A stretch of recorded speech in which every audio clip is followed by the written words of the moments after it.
These are mostly bacteria, and they form a clear halo zone. That means this bacteria is eating the plastic. There's a rising tide of plastic polluting our waterways, scattered across ecosystems, that cannot be resolved by recycling alone. We've come to rely on this wonder material that has made possible the development of computers and phones and many advances in modern medicine. But plastic can take 20 to 500 years to break down. Fortunately, as Professor Cai Feng has discovered, nature has started to step in and may be one of the answers to cleaning up our mess. We are searching for the right microorganisms, or let's say genes or enzymes, to help us to degrade plastics efficiently. He's come here to Dafeng Port on the coastal marshes of Jiangsu in China to search for collections of microorganisms that have evolved to be able to break down plastic. As you can see here, there are quite a lot of polymers like plastic and lignocellulose here. And this would probably result quite a few microorganisms that are able to use plastics as their carbon sources. Fungi and bacteria need carbon sources to grow, and plastics are composed of predominantly carbon. It was on a research trip in 2021, supported by a team of students from Nanjing Agricultural University, that a very significant discovery was made. In our last sampling, we obtained 184 fungi and 55 bacteria that are capable of degrading plastics. Among them, many are distributed all over the world. But some, like Jiangsu, they are quite local. And this kind of strains are quite new. And I think this is the new discovery because many of the strains, although we knew them, but we don't know that they have the potential to degrade plastic debris. Feng calls this a plastosphere, a term coined by Professor Linda Amaral-Zettler, a marine microbiologist. First described in a 2013 study, it referred to a collective of plastic colonizing organisms, but it's now expanded to include larger organisms which live on floating marine plastic. The biofilm here is exactly what we are looking for because this is actually the community of microbes colonized on the surface of the plastic debris. Plastic is made of long carbon molecules known as polymers. The length of these polymer chains determines the properties of each type of plastic. And polymers can be broken down into smaller chains, collectively known as monomers. Bacteria and fungi, they don't have mouths like our animals. For such kind of samples, they have already formed biofilm on the surface of the plastic. They secrete quite useful enzymes to degrade the polymers. Then they will absorb the monomers as their carbon nutrients. Enzymes are proteins that act as biological catalysts by accelerating chemical reactions. The surface of plastics are super hydrophobic, while the majority of our enzymes are usually hydrophilic, so this allows very little space for enzyme to attach to the plastic surfaces. Professor Cai is working with his team to figure out how to engineer the microorganisms to more efficiently break down plastic. Helping gather samples in 2021 was Feng's PhD mentor, Dr Irinia Druzhinia, who had encouraged him to research plastic degradation in this area. Now she lives in London, but they continue to collaborate and share a bond through Irina's Labrador. So you rescued him in China, is that right? He was left by his last master in the pet shop, so I brought him home. Oh, wow. But Irina's brought him over to the UK. I think they live happily together now. Now, Irina, his name is Kaka, which does not translate well in English. Is this a Chinese name by any chance? Yes. Yeah. That's a nice Chinese name. Kaka in my mother language means the person that is very close to you. So that's the reason that I give this name to him. Irina is a mycologist studying fungi on plants. Feng also studied plants, but a few years ago the salt marshes changed the direction of his research. There was very little diversity. Only a few plants can grow there. And at that time, I'm only interested in how to use microorganisms to help plants to grow better. So we just dig a little bit and bring those soil samples in the lab and find a new species. But later on, I start to think, because there are also quite obvious plastics enriched in that area. So I start to think, if there are some organisms can eat these plastics, this could be the right place to search for them. Were you surprised just how many bacteria and fungi you found that could degrade plastic? Yes, of course. Yeah, we expected to find some. We had some predicted expectation, but we were impressed. But I was also impressed by the efficiency of the Chinese students, and that was a very important factor, you know, because we could find that many because the students were so dedicated and efficient. Yeah. So how many samples are you dealing with? How long is it going to take to analyze them all? We are doing with 10 samples that are with the high efficiency in plastic degradation. And we think that we will bring new results in 2 or 3 years in the future. Yeah, so that's a general timeline. I hope that in the course of 5, 6, 7 years we can reach to the level of efficient management of plastic waste, right? But of course, that's optimistic. To understand why microorganisms have evolved to degrade plastic and how that might help Feng's research, Irinia is taking me to the Palm House in the Royal Botanic Gardens, Kew in London, where she is a senior research leader in the fungal diversity and systematics team. So, Irinia, how long has it been that scientists have known that, these microorganisms can eat plastic? There were early studies, maybe in the 90s, that some bacteria can degrade plastic, but there were only a few. But the real research maybe started maybe less than 10 years ago. I started to work on this already back to 2010, when we worked on the surface-active proteins from fungi, and we hoped to improve the attachment of enzymes to the surface of plastic, because plastic is very hydrophobic. It repels water, and therefore it's very hard to attach to this for microorganisms or for enzymes, and so that was the beginning of our research in that. In the search for new solutions, even in this technological age, scientists often find nature has already come up with the answers. You probably know that when the leaves are very young, they're a little bit shiny. They're covered by plastic, right? Some nice shiny leaves. A natural plastic. Well, yes, that is the waxy polymer that is similar to what you can probably find on the surface of an apple. An apple is a little waxy, you can even scratch this. So that actually all plants, and particularly tropical ones like we have here, they are covered by this thin layer of this waxy polymer named cutin that prevents plant leaves from losing water or getting too wet in this case, right? So that makes these young leaves so shiny.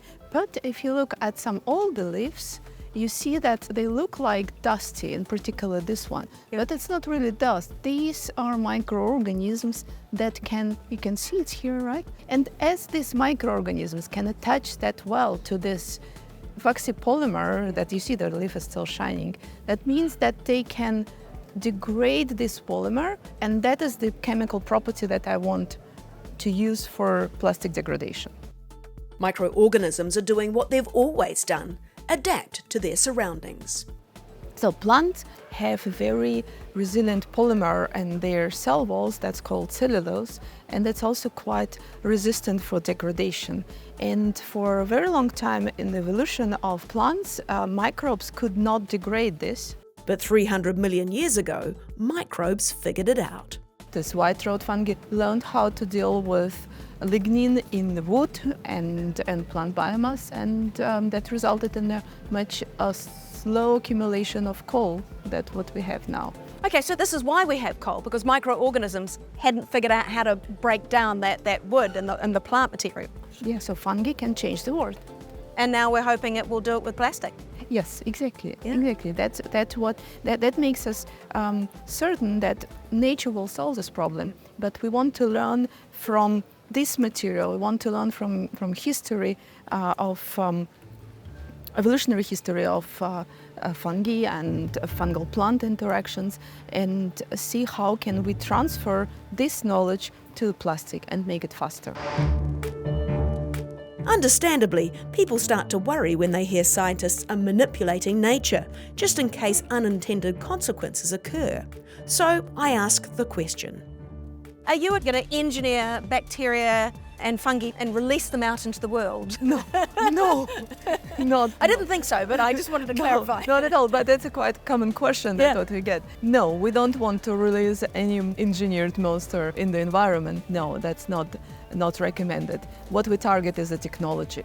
So here, when we look at the surface of the plants and study phyllosphere, microbiome, microorganisms, we actually targeting the genes that encode enzymes that can be used in the technology for the degradation of the plastic. So it's not the actual bacteria or fungi that are actually breaking down these leaves or the plants, it's the enzyme that they produce. Of course. We look at these microorganisms. We find those that can potentially do this. Then the next step that what Feng is doing right now and what I hope to do here, we sequence the genomes, then we identify the part of the DNA that is responsible for this ability, and then we give it to the people that establish the biotechnology on this. Then, if all goes to plan, the engineered microbes will produce the plastic-degrading enzymes the world needs. And these enzymes can be used in the plastic degradation industry or waste treatment plant and so on. So that what we target is the controlled environment. That is already established technology. And the same will be done for plastics, but we need to search for genetic material, and that's what we are doing right now. We don't have millions of years to wait for microbes to evolve to efficiently clean up our plastic waste. Instead, here at Sun Yat-sen University, Professor Cai and his team are researching how they can help the promising fungi and bacterial strains they've gathered to become plastic-degrading specialists. I have 2 students working on the project of plastic biodegradation. And their job will be to isolate the best-performing microbes.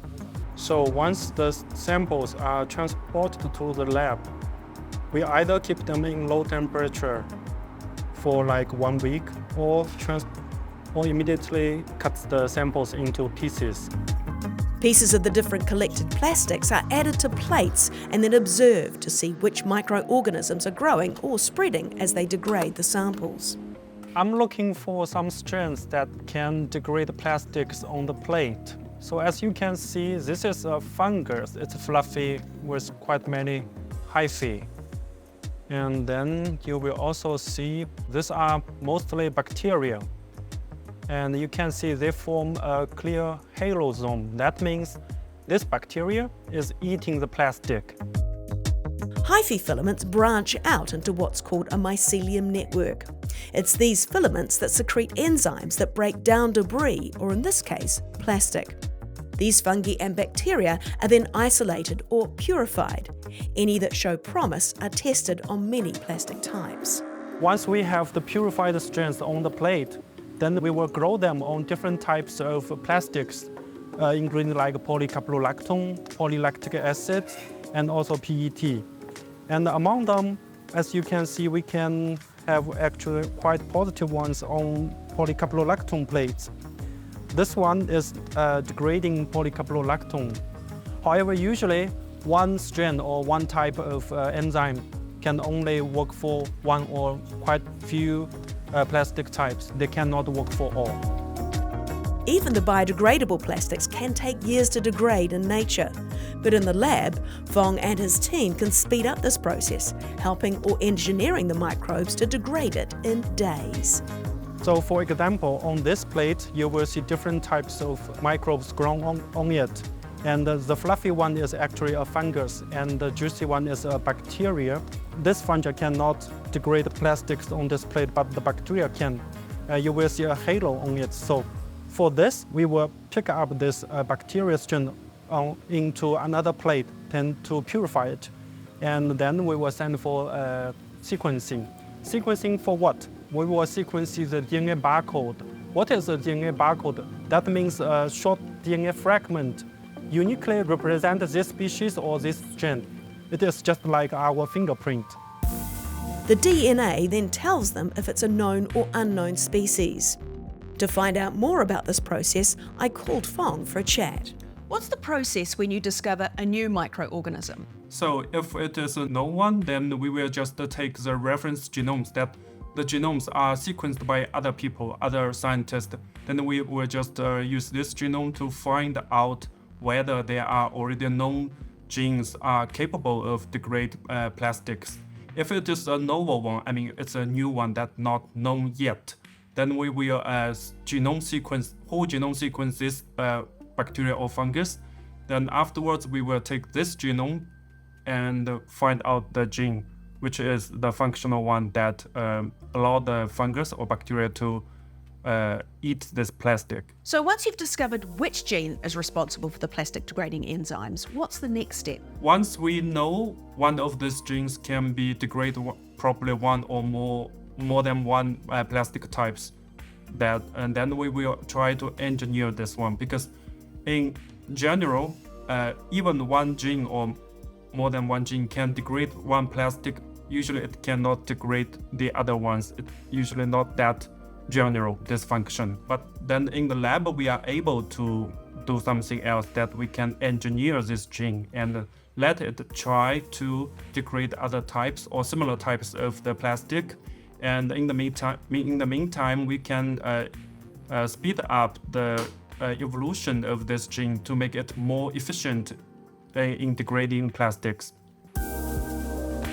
The engineered gene will be inserted into what's called a microbial cell factory, which are engineered microorganisms like fungi and bacteria, which will produce the precious enzymes capable of degrading different types of plastics.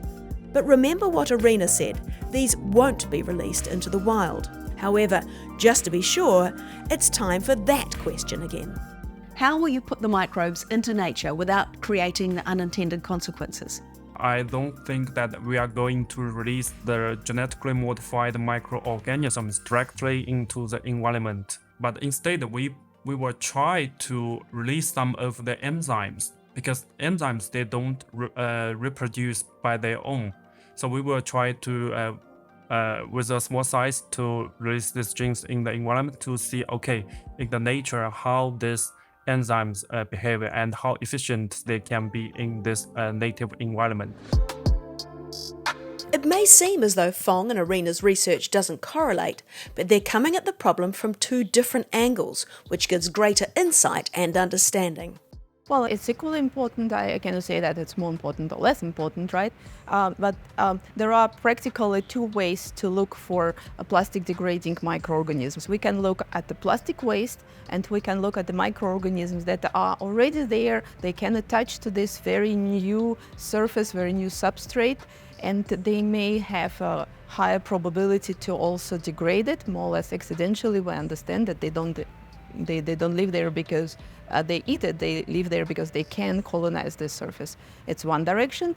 So it's a plastisphere directed search, right? And another direction is to look at the natural habitats where these microbes are predicted to be more frequent. So these are two equal directions, and we explore both. And many people also look at both. Well, I think plastisphere is very both are actually new. Plastisphere in marine, in the sea, in the marine environment is more established, but in terrestrial settings, these both directions are very new.